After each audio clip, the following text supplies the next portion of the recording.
Bismillahirrahmanirrahim. Assalamualaikum warahmatullahi wabarakatuh. Alhamdulillahirabbil alamin wassalatu wassalam asrofil anbiya'i wal mursalin sayyidina Muhammadin wa ala alihi washabihi ajmain. Raditu billahi rabba wa bil islami dinna wa bi Muhammadin nabiyya wa rasulah. Rabbi yidni ilma wa riyaqni fahma. Bapak-bapak, ibu-ibu, jamaah kajian Majelis Duha Masjid Bagus Salam yang saya hormati, rahimakumullah.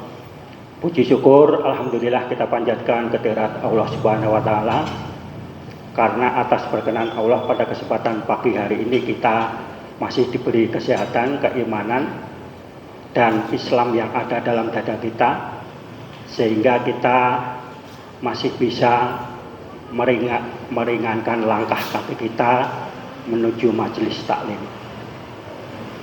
Salam serta selawat mudah-mudahan selalu tercurah pada junjungan kita Nabi Agung Muhammad Sallallahu Alaihi Wasallam beserta keluarga, sahabat dan kita semua yang menjadi pengikut beliau. Bapak Ibu, mudah-mudahan besok di akhir zaman kita mendapat syafaat dari beliau Nabi Muhammad Sallallahu Alaihi Wasallam. Bapak-bapak, ibu-ibu yang kami hormati, alhamdulillah di tengah-tengah kita sudah hadir Ustadz yang akan memberikan kajian pada pagi hari ini, yaitu Ustadz Dr. Arifin MSI dari Malang. Tidak berlama-lama, mari kajian Majelis Duha pada pagi hari ini kita awali, kita buka dengan bacaan basmalah. Bismillahirrahmanirrahim. Untuk selanjutnya waktu Ustadz nanti 45 menit kajian, kemudian 15 menit diskusi tanya jawab. Kepada beliau Ustadz Dr. Arifin MSI, waktu dan tempat kami persilahkan. Bismillahirrahmanirrahim. Assalamualaikum warahmatullahi wabarakatuh. Innal hamdalillah alladzi khalaqas samawati wal arda wa man fihinna la haula wala quwwata illa billah. Asyhadu an la ilaha illallah wahdahu la syarikalah, lahul mulku wa lahul hamdu wa huwa ala kulli syai'in qadir. Allahumma shalli ala Muhammad wa ala alihi wa ashabihi ajma'in. Rabbi shrah li sadri wa yassir li amri wahlul 'uqdatam min lisani yafqahu qawli. Saudaraku semua, bunda, bapak yang saya hormati, sebuah kenikmatan yang tak ternilai harganya saat detik ini kita ada di majelis ta'lim. Kata Rasulullah dalam sebuah hadis sahih riwayat Bukhari, khairukum man ta'allamal Qur'an wa 'allamahu. Sebaik-baik engkau hamba Allah, sebaik-baik engkau umatku adalah engkau yang selalu mempelajari, mengkaji Al-Quran, lalu menyampaikan, minimal menyampaikan kepada hati dan pikiran kita masing-masing.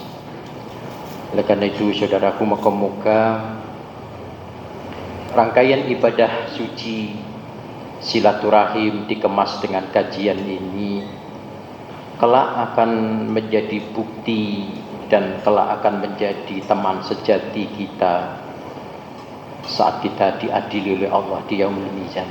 Amin ya rabbal alamin. Moga-moga pula kita semua yang hadir kelak akan disatukan oleh Allah di surganya. Amin ya rabbal alamin. Sebagaimana yang Allah janjikan di surat Ar-Ra'd ayat 23. Jannatu adni yadkhulunaha wa man salaha min abaihim wa azwajihim wa dzurriyyatihim wal malaikatu yadkhuluna 'alaihim min kulli bab. Oke. Ini waktunya jam 6:05. Jadi nanti jam 7:05. Pembukaan tadi tidak saya hitung. Kalau 1,5 jam senang juga. Tema kajian kita, oh maaf, saya sudah keempat ini ya. Kajian pertama saya tidak membawa makalah karena saya diberitahu baru malam. Pak Arifin sebagai ketua pembina yayasan di Manor Islam, temani kami itu ke Mojokerto. Gitu. Nanti Ustadz memberi ceramah, loh kok baru diberitahu gitu.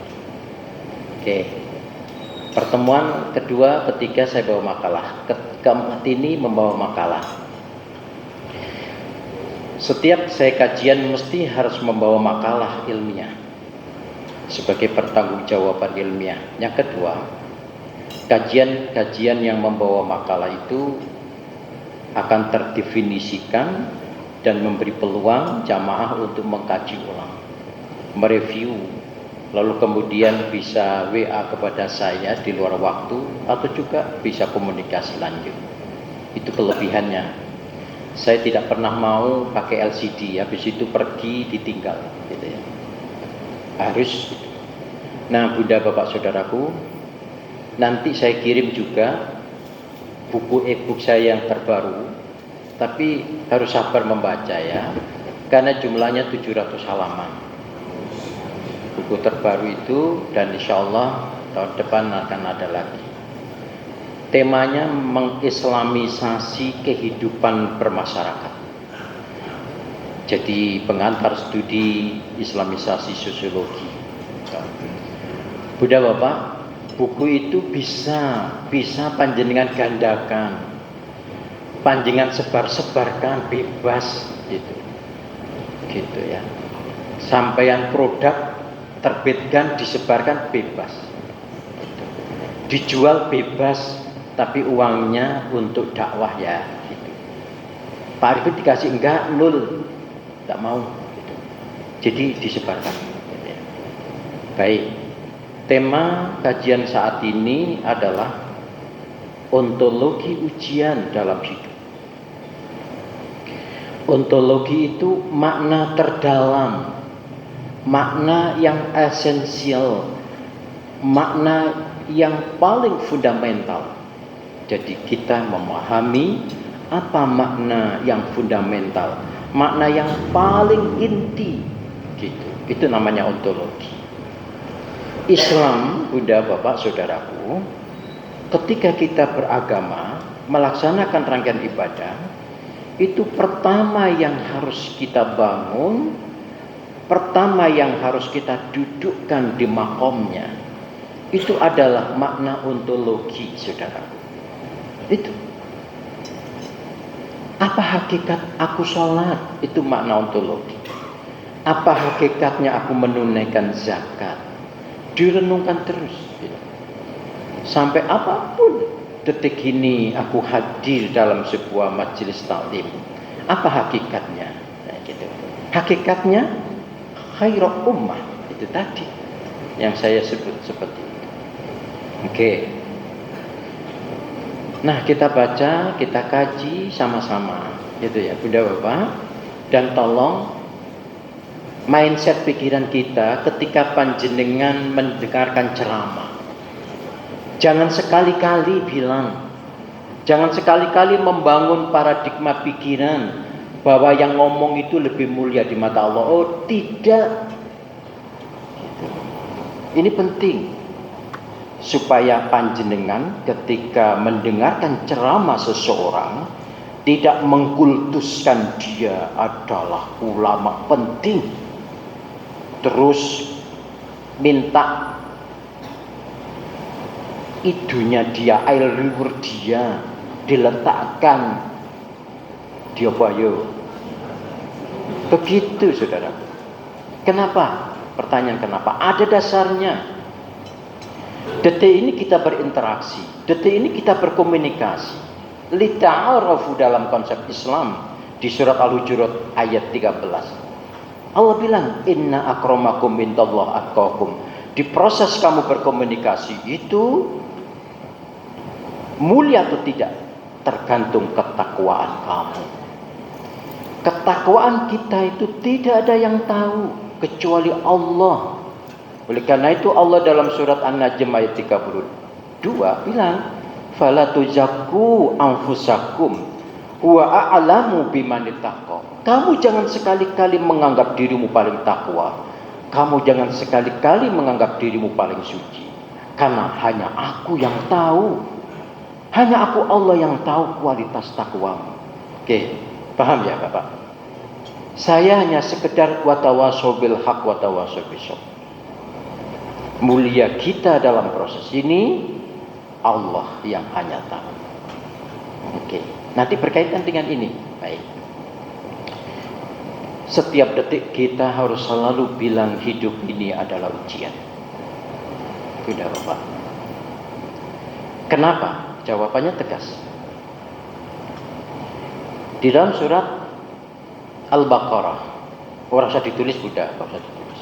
Nanti tak kasih makalahnya ini nanti lebih lengkap. Ditunggu baik.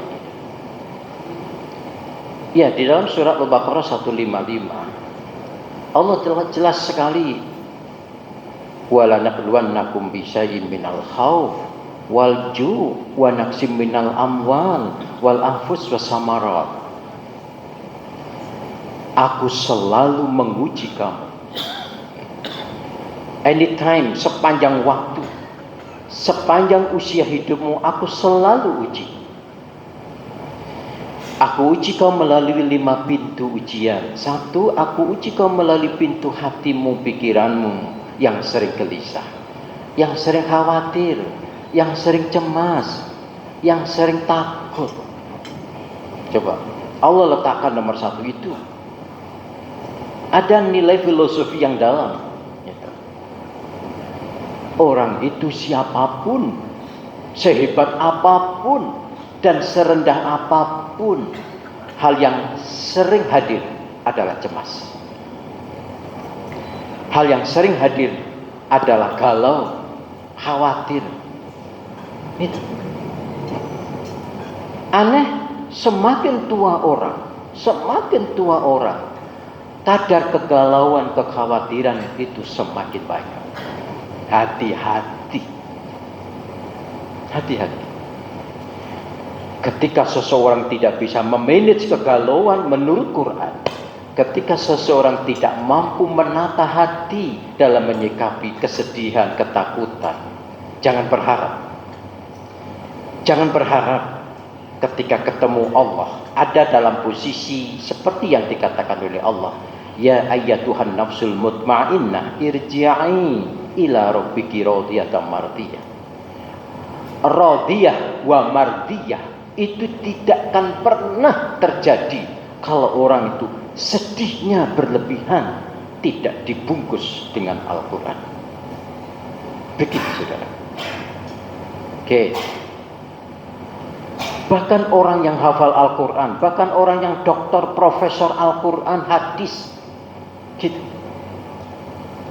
Ketika dia menyikapi tentang kegalauan hati, kecemasan hati yang itu inherent itu melekat kuat seumur hidup pada manusia berdasarkan nilai-nilai Al-Quran. Walaupun dia paham Al-Quran, tapi tidak berdasarkan value Qurani. Menakutkan. Dia profesor, doktor, akan menjadi corongnya pejabat zalim. Terjadi bagaimana? Terjadi. Begitu. Jadi saudaraku, hidup ini selalu diuji oleh Allah melalui pintu hati pikiran kita yang sering gelisah.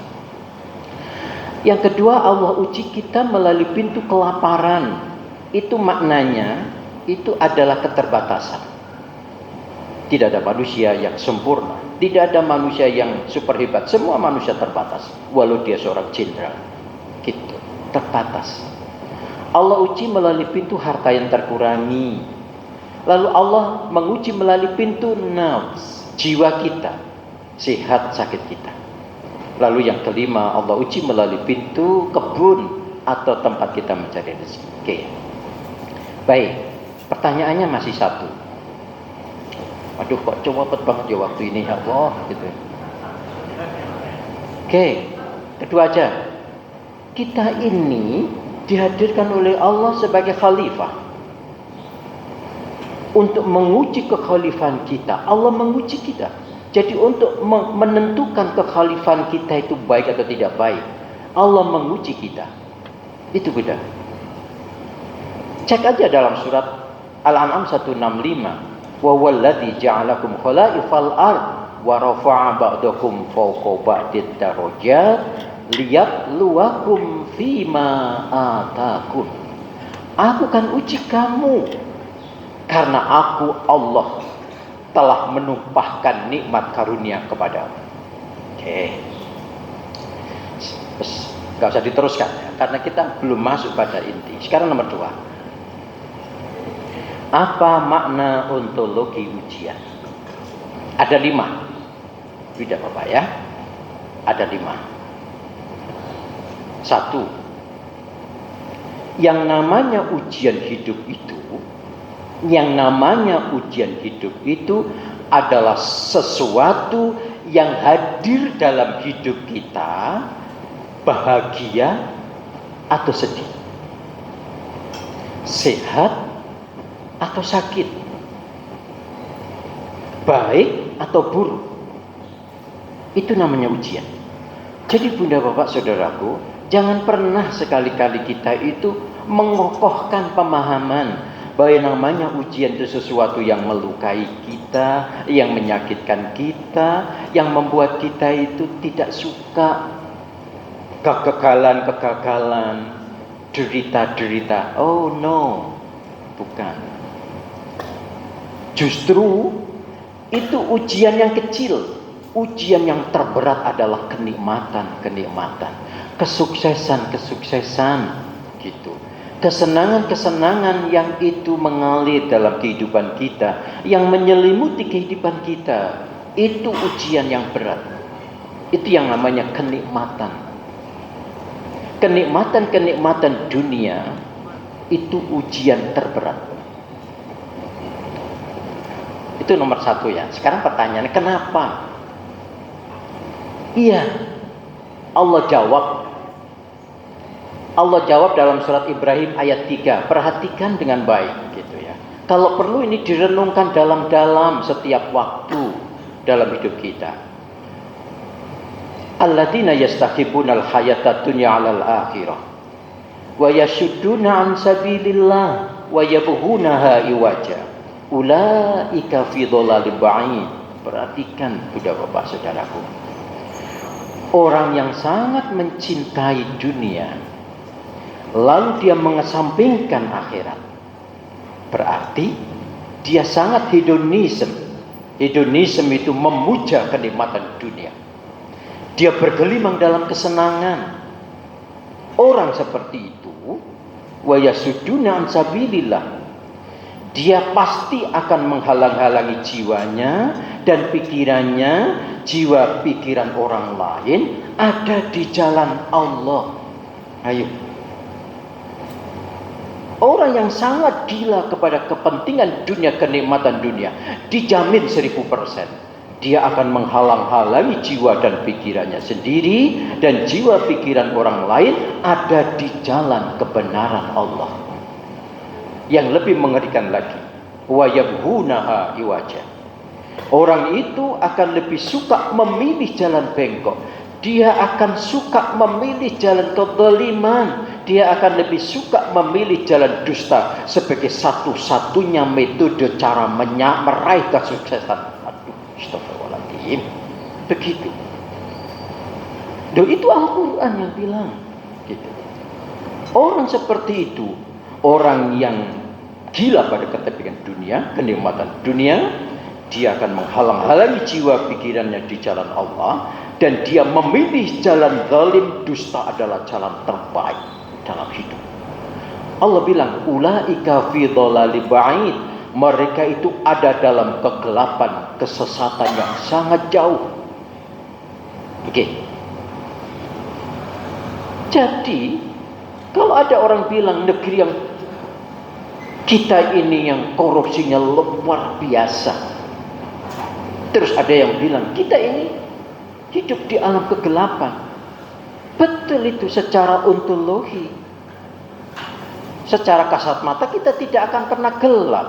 Cahaya matahari tetap merambah di semua sudut hidup. Tapi esensinya gelap menurut Allah. Karena itu Oke. Satu ya. Jadi Bunda, Bapak, saudaraku, harus sadar ketika kita sehat itu harus semakin dekat Allah, bukan dekat itu pada saat sakit. Itu semakin mendapatkan ilmu tinggi, semakin hartanya banyak, semakin tinggi jabatannya, semakin kokoh kekeh menyuarakan kebenaran, semakin berfilantropi, dermawan, dan semakin tinggi jabatan publiknya, itu semakin merambah kepada jutaan rakyat kecil untuk selalu bisa senyum bahagia. Begitu. Oke, paham? Nomor satu ya. Nomor satu itu. Karena hati-hati. Gitu. Oh ya sih. Nih, mungkin kita tanya. Kenapa? Kenapa mencintai kenikmatan dunia itu kok seperti itu jadinya? Iya, karena Allah jawab. Orang yang sangat mencintai dunia, melupakan akhirat, itu pasti semua omongannya palsu, pikirannya palsu, tindakannya palsu, palsu tok. Kenapa? Karena kenikmatan dunia itu adalah palsu. Cek dalam surat Al-Hadid ayat 20. Al-Hadid ayat 20 itu ada 4 konsep. Kalau dijelaskan itu bisa 2-3 jam. Konsep pertama, i'lamu annamal hayatud dunya la'ibu wa lahu wa zinatu wa tafakhuru bainakum wa takasuru fil amwal wal aulad. 1. Konsep kedua, kama saliwasin ajabal kufaru nabatuhu summa yahiju fatarahu musfarran summa yakunu hutama. Itu evolusi. Kalau tadi itu hakikat nikmat dunia. Yang kedua, evolusi hidup. Yang ketiga, wa fil akhirati adzabun syadid wa maghfiratun minallah wa ridwan. Itu konsep endingnya hidup kamu nanti. Hanya ada 2 kelompok. Nah, konsep yang keempat, wa mal hayatud dunya illa mataul ghurur. Hakikat kehidupan kenikmatan dunia ini semua palsu. Gitu. Nah, saya ingin nyinggung yang keempat. Jadi kenapa orang yang sangat gila kepada dunia itu otomatis dia itu akan menghalangi jiwa pikirannya ada di jalan kebenaran, dan dia akan selalu memilih jalan dusta, jalan terbaik. Dusta itu palsu, dusta itu imitasi, dusta itu tipu. Dan dunia ini adalah imitasi, dunia ini adalah tipu. Nah, makin hati panjenengan bertanya, loh, bukankah dalam Islam kita disuruh mencari kenikmatan dunia sebanyak-banyaknya, seolah-olah kita hidup abadi di dunia? Betul, betul itu, Bunda, Bapak, Saudara. Tapi ketika kita membangun pemahaman itu, ketika kita membangun paradigma seperti itu harus merujuk kepada surat Al-Qasas ayat 77. Tidak boleh tidak.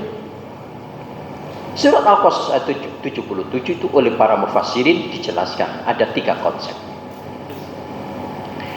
A'udzubillahi minasyaitonir rajim. Wabtaghi fima ataqallahu darul akhirah wa la tansa nasibaka minad dunya. Saya memilih makna kontekstualnya, bukan teksnya. Begini kesimpulannya. Oke, boleh kamu mengambil kenikmatan sebanyak-banyaknya tentang dunia ini, tapi semakin tinggi kenikmatan yang kau dapatkan, harus semakin besar merambah betapa pentingnya akhirat. Begitu. Jadi semakin tinggi ilmu kamu, itu harus semakin tegak lurus, bagaikan tombak menyuarakan kebenaran. Begitu. Itu makna wabtaghi fima ataqallahu darul akhirah wa la tansa nasibaka minad dunya. Semakin kaya, kau harus semakin luar biasa jiwa filantropi kamu. Jiwa filantropi, jiwa kedermawanan. Bukan semakin kaya seperti Dracula menghisap darah. Orang Yang korupsi triliunan itu bukan orang miskin, semua orang kaya. Begitu. Sudah dikasih emas satu lembah, ingin lembah berikutnya. Itu kan gedeng itu. Jadi maaf, semakin tinggi jabatan kamu, wa rafa'a ba'dakum fawqa ba'din di surat Al-An'am 165 tadi ya. Semakin tinggi jabatan kamu, kau harus semakin tinggi sidik kamu, amanah kamu, fatonah kamu, gitu ya, tabligh kamu. Jadi kalau jadi jabatan publik itu kemampuan 4 itu harus di atas rata-rata, bukan tambah goblok itu. Yesus. Nah, begitu. Itu yang disebut wa rafa'a ba'dakum fawqa ba'din darajat. Dan itu yang dimaksud juga wabtaghi fima ataqallahu darul akhirah wa la tansa nasibaka minad dunya. Nah, konsep kedua adalah wa ahsin kama ahsanallah. Ketika kamu membangun kenikmatan, ketika kamu menumpuk kenikmatan sebanyak-banyaknya, please, tapi semakin banyak nikmat yang kau dapatkan, jiwa pikiranmu semakin lembut, semakin penuh cinta kasih dengan sesama. Begitu. Bukan semakin tinggi, semakin lebih iblis daripada iblis. Begitu. Nah, yang ketiga ini ya. Wala tabil fasyada fil ardh. Ketika kamu mencari kenikmatan itu, jangan sekali-kali merusak tatanan hidup, atau jangan sekali-kali kamu terlibat dalam rekayasa kejahatan dalam hidup ini.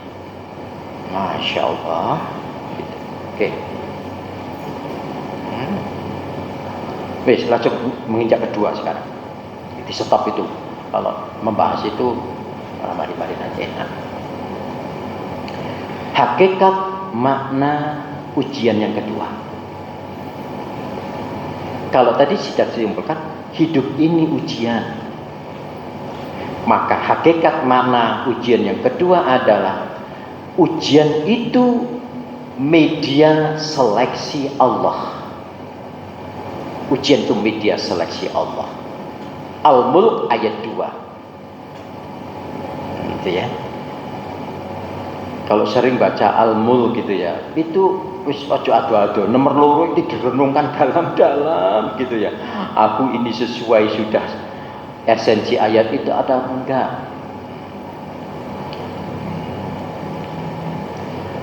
Itu. Paham? Jadi selalu memahami bahwa hari ini aku harus lebih baik dari hari kemarin. Esok insya Allah aku akan lebih baik dari hari ini. Gitu. Alladzi khalaqal mauta wal hayata liyabluwakum ayyukum ahsanu amala. Ahsanu amala. Amal itu harus berakumulasi. Itu yang namanya hijrah. Itu yang namanya jihad. Hijrah, jihad dalam Al-Quran banyak dipadukan. Amanu wa hajaru wa jahadu. Itu konsep untuk selalu harus lebih baik. Begitu. Allah Maha tahu kita itu lemah. Allah itu Maha tahu bahwa kita terbatas. An-Nisa ayat 24. Wa khulqul insan dha'ifa. Tapi dalam beragama itu kau harus membangun kualitas iman dan amal soleh. Iman itu kesendirian kamu, kekhusyuan kepada Allah. Amal soleh itu kau harus membumi seperti ini. Beragama itu harus menyatu dalam jam'iyah. Beragama yang mencerahkan berkemajuan. Makalah yang ketiga udah tak sampaikan, dibaca ulang gitu. Nanti kalau hilang minta tak kirim lagi. Supaya apa? Ahsanu amala. Kau harus lebih baik. Allah tuh menginginkan endingnya kematian kamu nanti lebih baik dari hari kemarin. Itu antum tidak usah berpikir dosaku semakin banyak, tapi hari ini aku harus lebih baik, harus lebih baik, harus lebih baik. Atau ayat 20 jelas itu ya.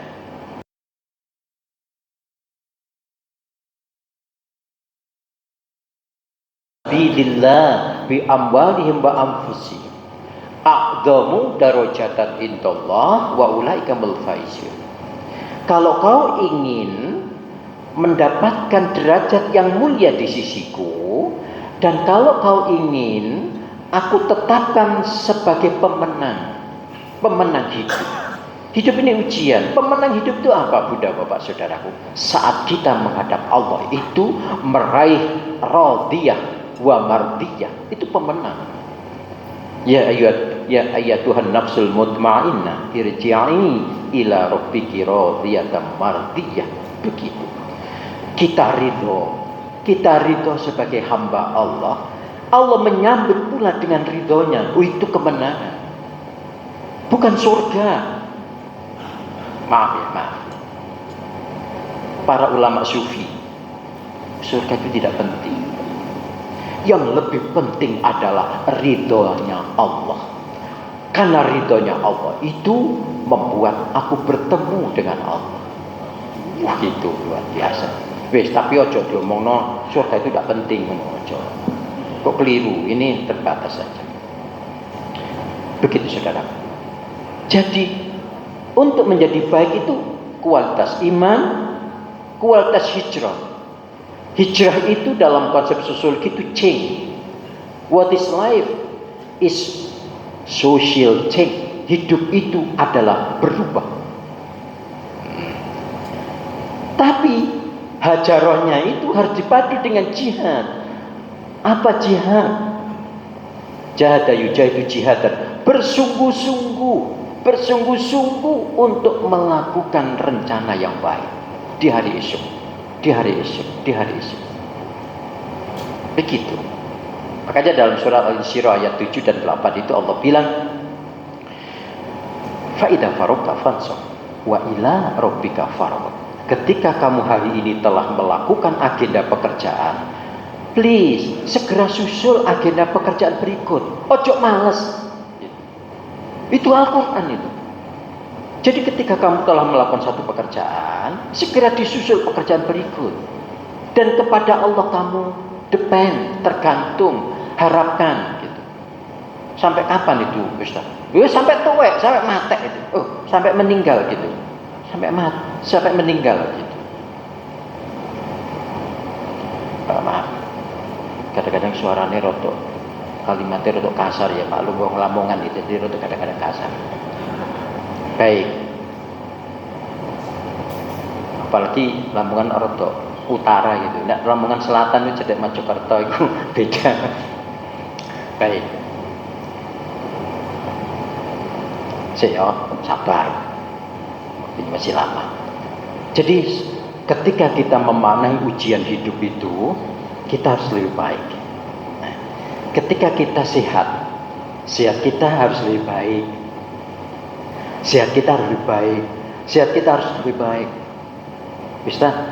Lah kalau tua, masuk tua tambah baik. Kalau tambah remah, kok tambah sakit-sakitan gitu ya.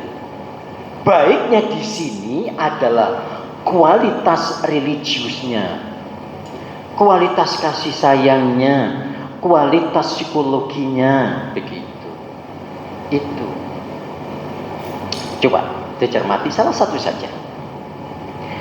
Di surat Al-Furqan ayat 63, betapa indahnya Allah bilang dengan kalimat wa ibadur rahmanil ladzina yamsuna 'alal ardi hauna wa idza khatabahumul jahiluna qalu salama.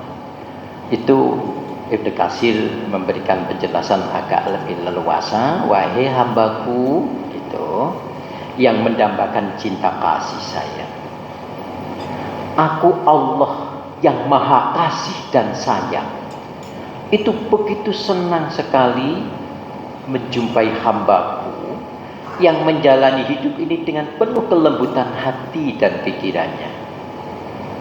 Wa idza khatabahumul jahiluna qalu salama. Ketika mendapatkan ucapan negatif dari orang lain, dia tidak membalas ucapan negatif itu. Malah justru dia sambut dengan ucapan yang menyelamatkan, yang membahagiakan, yang menyenangkan. Pertanyaannya, bisakah seperti itu? Bisa.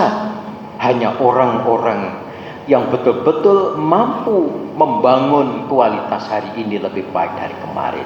Imannya baik, prinsip hidupnya hari ini aku harus lebih baik dari kemarin, dan aku bersungguh-sungguh dengan jiwa ragaku. Itu a'dhamu darajatan indallah wa ulaika humul faizun. Gitu. Makanya jamaahku semua, komunitas jamaah kita ini tidak boleh gampang marah. Tidak boleh ngomong paling benar. Enggak boleh. Enggak boleh mengolok-olok orang. Kita harus penuh kelembutan, humanity. Gitu. Humanity itu empati dipadu dengan filantropi. Begitu. Itu roh kita. Gitu.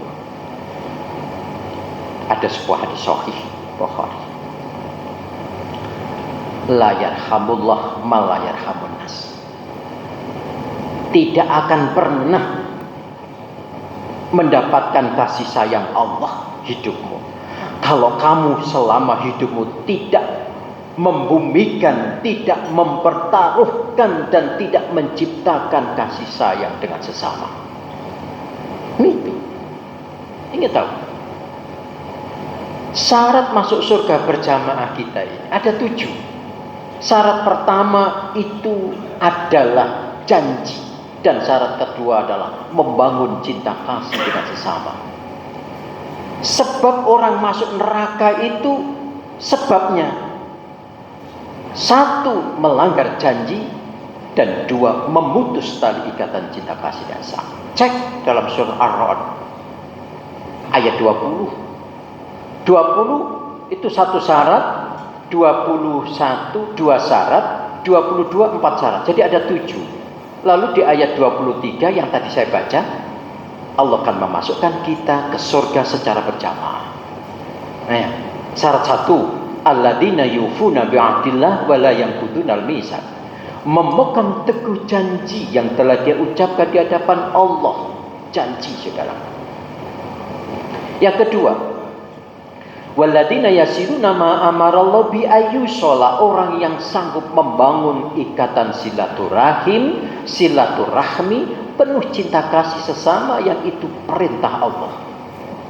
Yang ketiga, setelah membangun cinta kasih, wa yakhshawna rabbahum wa yakhafuna su'al hisab. Hidup ini hanya takut sama Allah, hanya takut sama Allah, dan takut kalau berbuat tidak baik, yang itu nanti mengakumulasi menjadi amal jelek.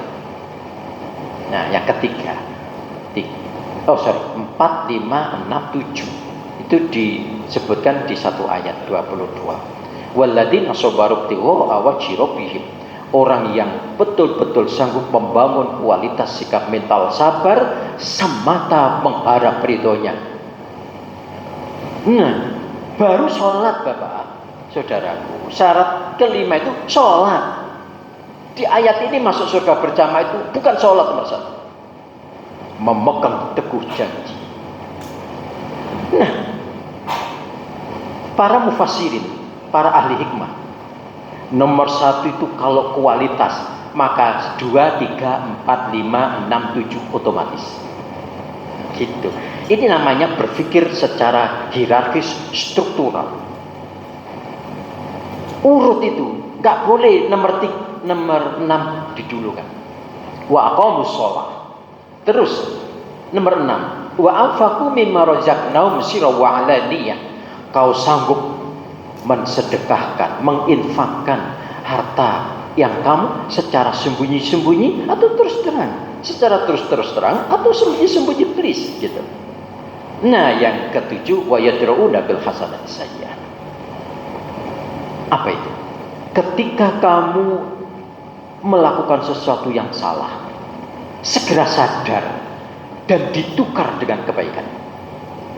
Ketika kamu melihat orang lain salah, segera dijawab dengan kebaikan. Ojo salah, yo melok-melok malahan. Oh, itu tambah gendeng itu. Begitu. 40 menit pisan. Oke, saya yang ketiga. Makna, jadi nanti 5 kalau nggak nutut, ya didolei dewe ning makalah ya, gitu. Ada 11 halaman. Bunda Bapak, perlu disadari. Yang namanya ujian yang Allah berikan itu persis disesuaikan dengan kemampuan kita. Gitu. Jadi nggak oleh panjenengan kita itu kecewa. Aduh, nggak boleh gitu. Ada ujian lalu kita senang gitu ya, berbangga-bangga nemen, nggak boleh. Ada ujian pahit, bersedih-sedih nemen, nggak boleh. Karena apa? Allah berikan itu mesti penuh hikmah untuk dan sesuai dengan kemampuan gitu. Jadi panjenengan gitu ya. Kalau misalnya ya, ini ekstrim. Konsultasi seorang ibu jamaah. Saya ketika memberikan materi upaya menggapai kebahagiaan sejati dalam mahligai rumah tangga. Basisnya di surat Ar-Rum ayat 21. Nah, terus selesai gitu ada seorang ibu itu ya konsultasi sambil menangis. Ustaz, rasanya hidup saya ini berat pol banget. Loh, tidak boleh begitu Bunda. Loh, tapi kenyataannya gitu. Iya, tidak boleh gitu. Terus apa sih? Singkat cerita. Dia pejabat. Istri wanita itu pejabat, suaminya pejabat. Tapi suaminya itu super gendeng. Gitu. Gendengnya itu lain-lain banyak. Tapi yang nemen itu membawa istri di depannya, di rumahnya berzina. Ayo, wah ibu-ibu, sampai nih golongan mesti semaput. Dan itu bukan 1 kali 2 kali, berkali-kali. Aku seperti gimana cara saya? Oke, caranya satu, bersujudlah kepada Allah. Bunda, bersujud kepada Allah. Gunakan waktu sepertiga malam terakhir, bermunajat kepada Allah. Allah dekat kepada kita. Apa yang kau minta pasti diberi. Gitu. Apa yang kau harap pasti dikabulkan doa. Dan pasti hatimu dikuatkan menghadapi ujian hidup. Allah itu bilang dalam surah Al-Muzammil gitu. Inna nasi'atal lail hiya asyaddu wa aqwamu qila. Kesetiaan kamu menunaikan sholat malam tahajud sepertiga malam terakhir.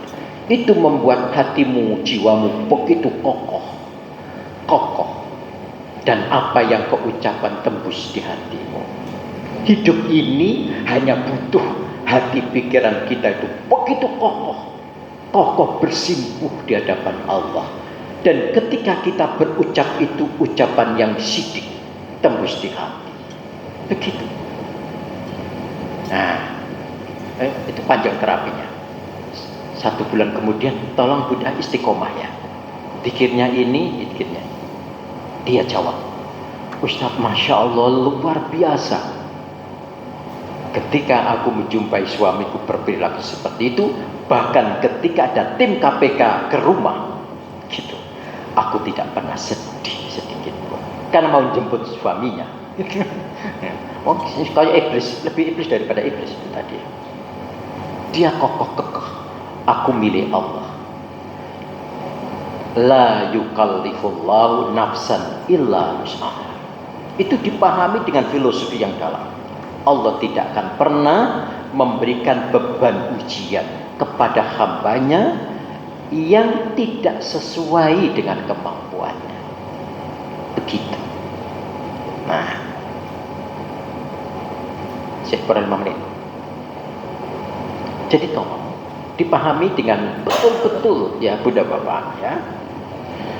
kekayaan yang kita miliki itu ujian terberat, dan kita harus semakin memanage lahir batin kita ada di level yang sama dengan kekayaan. Untuk apa? Untuk merespon betul-betul iyyaka na'budu wa iyyaka nasta'in. Hanya kepadamu ya Allah aku mengabdi beribadah, dan hanya kepadamu ya Allah aku depend. Saya mau tanya, Bunda Bapak, kita ini sehari semalam minimal itu dengan ibadah sholat sunnahnya minimal itu kita akan bersumpah di hadapan Allah, iyyaka na'budu wa iyyaka nasta'in. Ayo, tolong Bunda Bapak renung, betulkah? Jangan-jangan ketika kita bilang iyyaka na'budu wa iyyaka nasta'in, Allah jawab dalam surat Ar-Ra'd ayat 25, walladzina ya'buduna 'atallaha min ba'di mitsaqi. Kamu bohong. Kamu telah membohongi sumpah janji yang telah kau ucapkan di hadapan. Apa buktinya? Misalnya tanpa ada halangan syariat. Ini bukti kecil.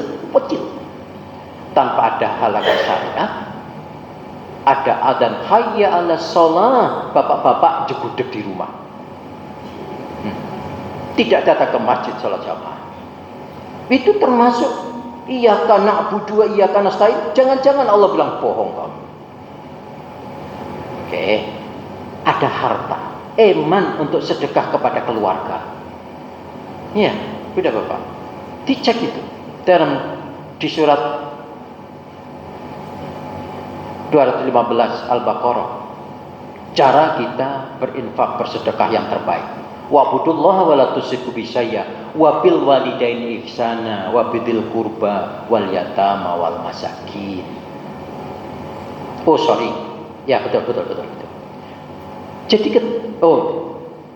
yas'alunaka madza yunfikun, itu ayatnya. Sorry, tadi salah. Yas'alunaka madza yunfikun qul ma anfaqtum min khairin falil walidain wal aqrabin wal yatama wal masakin. Muhammad, kalau kamu ditanya umatmu gimana cara berinfak terbaik itu?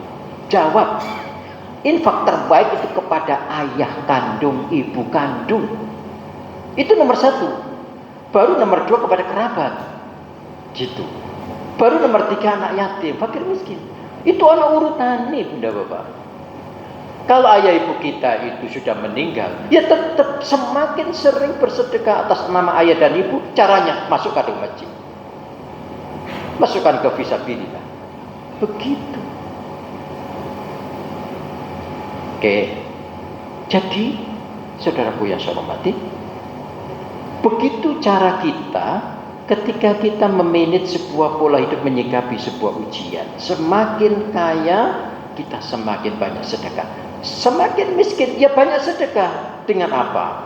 Hadir di support pengajian, hadir dalam kegiatan-kegiatan sosial masyarakat. Begitu. Kan jihadu fisabilillah bi amwalikum wa anfusikum. Amwal wa anfusikum. Begitu. Jadi pada kata kita tidak boleh kemeliti gitu ya. Gitu. Semua kita tambah kemeliti, pintar tambah kemeliti gitu. Tambah tinggi jabatannya, tambah baik kemeliti gitu. Sakarpe dhewe gitu. Oke. Ada pertanyaan, wes. Nomor piro mau? Nomor 3, nomor 4, 5. Monggo Bapak Bunda bertanya. Enggak ada. Ya.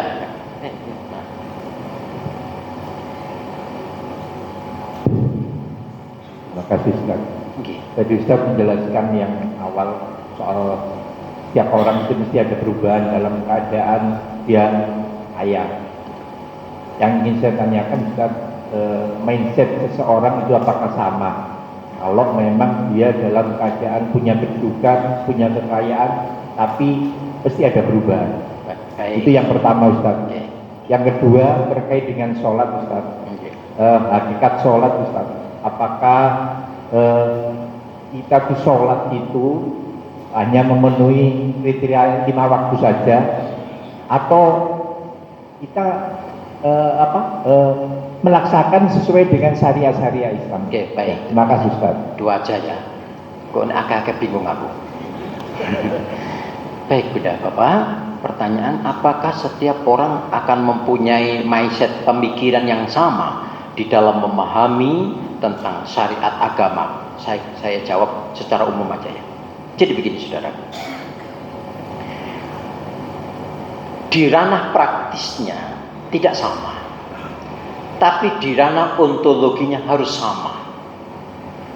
Wa ma umiru illa liya'budullaha mukhlishina lahuddin. Wa ma khalaqtul jinna wal ins illa liya'budun. Wada'u mukhlishina lahuddin. Ayat-ayat itu memberikan penjelasan secara ontologi, hakikat yang paling dasar hadirnya kita ke dunia ini ibadah kepada Allah. Nah, kemudian cara ibadah kita itu disesuaikan dengan kemampuan kita masing-masing. Oke. Dalam menjalankan ibadah sesuai dengan kemampuan masing-masing, nikmat yang diberikan oleh Allah kepada kita itu adalah ujian terberat. Bagaimana menyikapinya? Kita tetap harus menyikapi sebagai individu pemimpin atau sebagai kolektif pemimpin. Pemimpin itu ada dua loh ya. Kullukum ra'in wa kullukum mas'ulun an ra'iyati. Setiap dirimu adalah pemimpin dan kau akan dimintai pertanggungjawaban atas kepemimpinan kamu. Tetapi wa rafa'a ba'dakum fawqa ba'din darajat. Di antara individu kamu aku angkat salah satu atau beberapa menjadi pemimpin kelompok. Oke. Begitu. Pemimpin individu kelompok, kamu harus membangun kualitas tetap sidik, amanah, tablik, fatonah sesuai dengan kemampuanmu masing-masing. Likulli darajatum mimma amilu. Perhatikan, itu kata Allah. Likulli darajatum mimma amilu. Setiap derajat hasil karya itu tergadekan oleh kemampuan karya kamu masing-masing. Makanya yang penting itu betul-betul kamu jujur, selalu jujur. Semakin konsep jujur wajib itu esensi. Tapi bagaimana pembumian mempraktekkan kejujuran? Nah, itu lihat status masing-masing. Semakin pinter, kau harus semakin keras menyuarakan pentingnya jujur. Semakin keras melawan ketidakjujuran. Itu semakin kaya, kau harus semakin jujur pada harta kamu. Artinya harta itu titipan Allah loh. Gitu. Makanya Al-Quran mengatakan ketika kamu bisa menginfakkan, mensedekahkan, menzakatkan harta, Al-Quran bilang tutahhiruhum wa tuzakkihim biha. Itu akan membersihkan kamu dan akan mensucikan esensi jiwa kamu. Gitu ya. Oke. Sidik. Ojo dusta. Sebab dusta itu empunya semua kejahatan. Semua kejahatan dalam hidup ini sumbernya dusta. Itu kata Rasulullah dalam sebuah hadis sahih Bukhari Muslim. Wa innal kadhiba yahdi ilal fujuri wa innal fujura yahdi ilan nar. Hakikat dusta itu empunya semua kejahatan.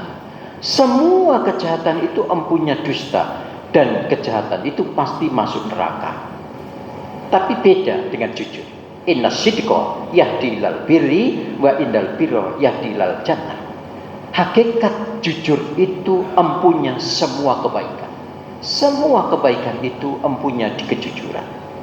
Dan kebaikan itu mesti menghantarkan ke surga. Oke.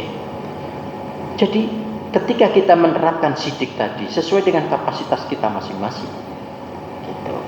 Intinya jujur. Nah, mindsetnya, pondasinya jujur.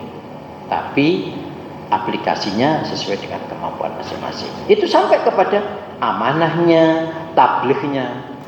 Jadi kalau semakin tinggi jabatan orang, masyarakat, dia harus menjadi dai terhebat. menyampaikan kebenaran gitu. Orang tambah nyimpen kebohongan buat karuan itu. Baik. Begitu. Nah, sekarang sholat. Bunda Bapak, saudaraku, hakikat sholat itu adalah tanha 'anil fahsya wal munkar. Agar bisa tanha 'anil fahsya wal munkar, maka jangan sahun, jangan ra'un. Makanya Al-Quran dalam surah Al-Ma'un menyebut wailul lil musallin alladzina hum an sholatihim sahun. Sahun itu lalai gitu. Lalai itu tidak khusyuk. Tidak khusyuk. Allahu Akbar weling macam-macam.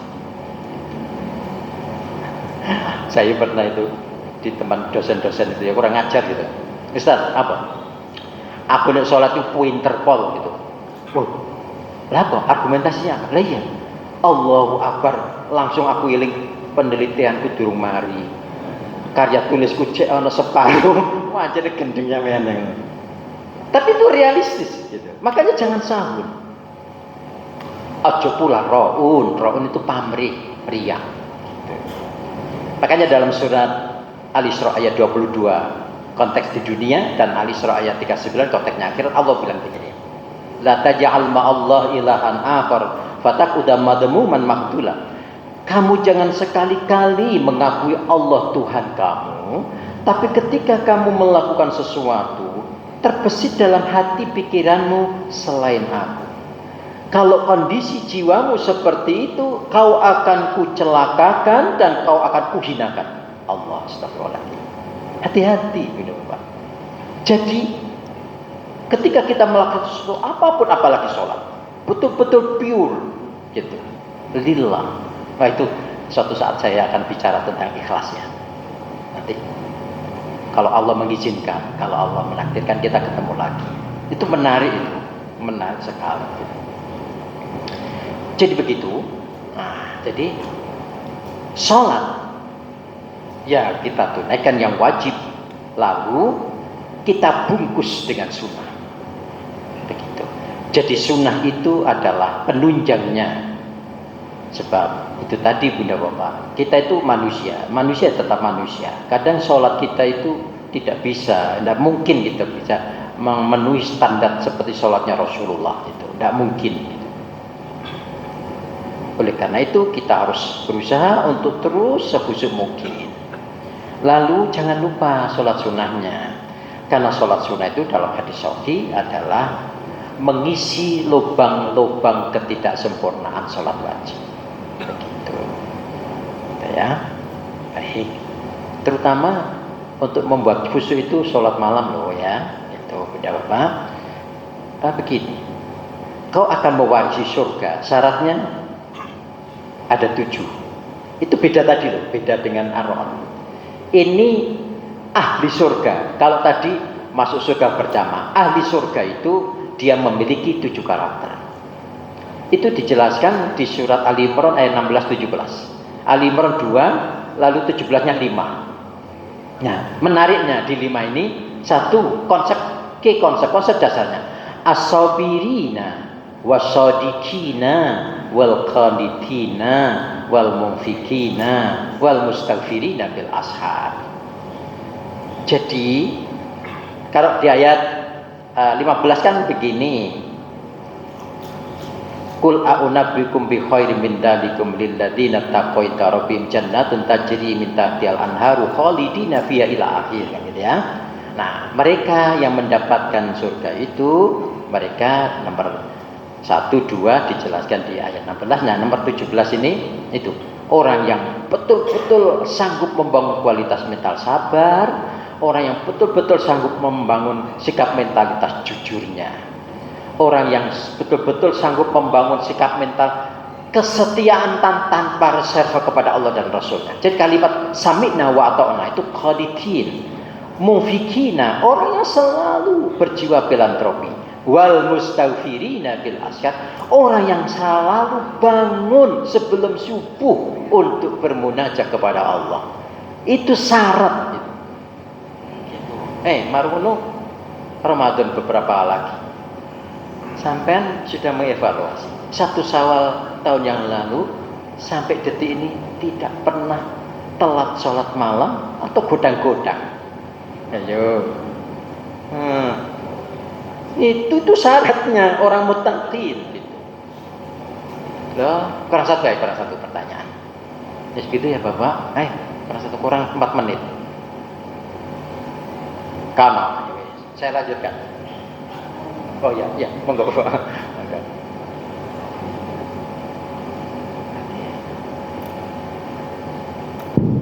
Bismillahirrahmanirrahim. Pak, pada hakikatnya apakah hakikat dari la yukallifullahu nafsan illa wus'aha? Karena pada kenyataannya dalam kehidupan sehari-hari itu banyak orang yang karena deritanya itu menjadi putus asa, bahkan ada yang sampai bunuh diri. Itu aja Pak. Baik. Jadi Bunda Bapak ya, di dalam Islam itu hal yang paling kunci. Ketika kita bisa memadukan antara ujian dan ujian itu bersimbolkan sabar loh ya. Jadi kalau sabar itu ujian. Surat Muhammad ayat 31. Walanabluwannakum hatta na'lamal mujahidina minkum wassabirin gitu ya. Makanya ada kalimat sering sabar ya, ikhlas ya, atau ikhlas ya, sabar ya. Maka sebenarnya itu adalah dua sisi dalam satu keping mata uang. Atau sabar ikhlas itu bagikan siang dan malam. Gitu.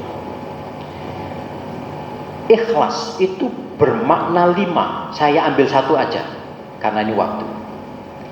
Ikhlas itu bermakna pilihan. Seperti dalam surat Shad ayat 46. Inna akhlasnahum khalisat dan dzikrad dar. Aku telah memilih mensucikan kamu mereka. Jadi kita orang mukmin itu dipilih oleh Allah. Khalisat.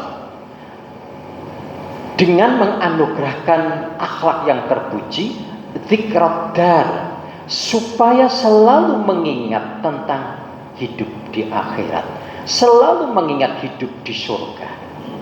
Itu. Jadi ketika ada ujian apapun, berkaitan dengan pertanyaan ini ya, mungkin ada yang bilang aku hidupmu penuh derita. Itu Allah yang memberi. Allah bilang loh dalam surat An-Nisa ayat 40, innallaha la yadlimu misqala dzarrah wa intaku hasanatu yudha'ifa wa yu'ti min ladun ajran 'azima. Allah itu hakikatnya tidak pernah menyakiti hambanya walau seberat debu, tidak pernah. Kan pikiranmu tok yang menilai Allah telah melukai aku, membuat aku derita. Oh no, Allah itu bilang aku tidak pernah menyengsarakan kamu, melukai kamu, menyakiti kamu walau seberat debu yang paling kecil. Bahkan kebaikanmu sekecil apapun, aku akan lipat gandakan. Gitu. Aku akan lipat gandakan. Akan kuberi pahala di sisiku yang paling banyak. Gitu. Oke. Makanya ketika penderitaan kita, itu segera astagfirullah, astagfirullah. Ketika kita dapat kenikmatan, bilang dong, alhamdulillah, subhanallah, Allahu akbar. Begitu. Setiap detik kita bilang gitu, hasbunallah wa ni'mal wakil. Ali Imran 173. Hanya Allah penolongku terbaik dan hanya Allah pelindungku terbaik.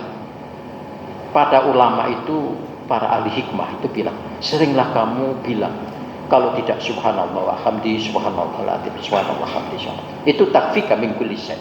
Kau akan dapatkan sesuatu di luar nalar kamu dari Allah. Atau hasbunallah wa ni'mal wakil, hasbunallah wa ni'mal wakil, hasbunallah. Begitu. Hati ini teguh, kuat. Begitu. Saya pernah ke rumah sakit, gitu ya. Kebetulan itu parah-parah, ruangan itu parah-parah.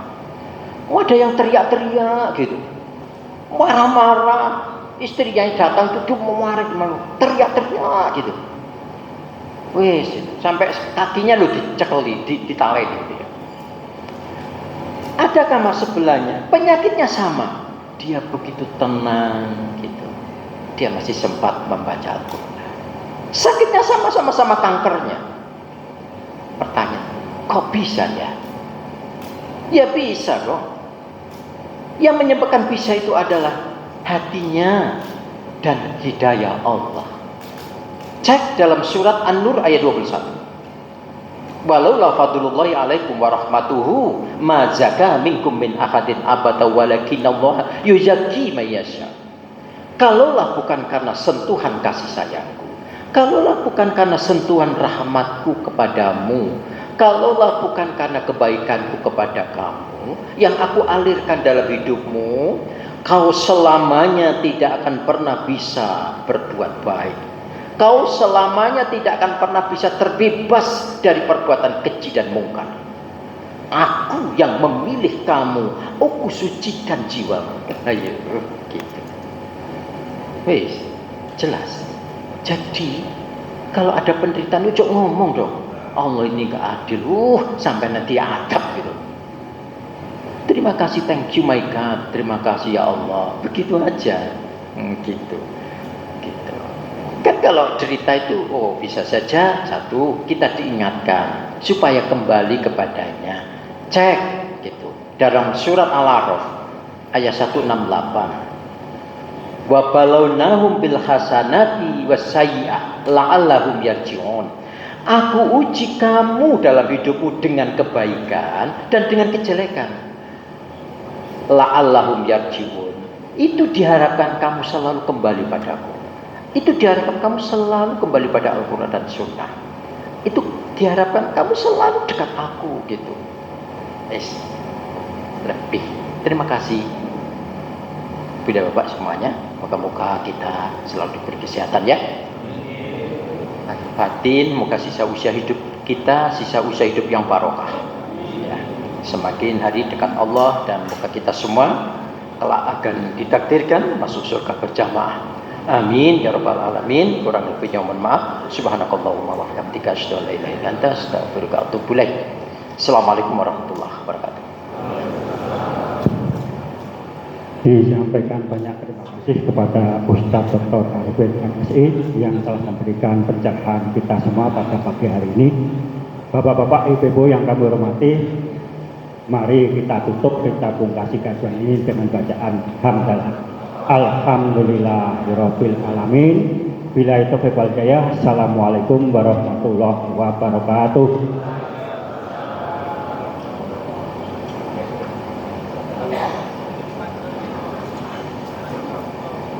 Monggo dilanjut ramah-tamah sambil sarapan.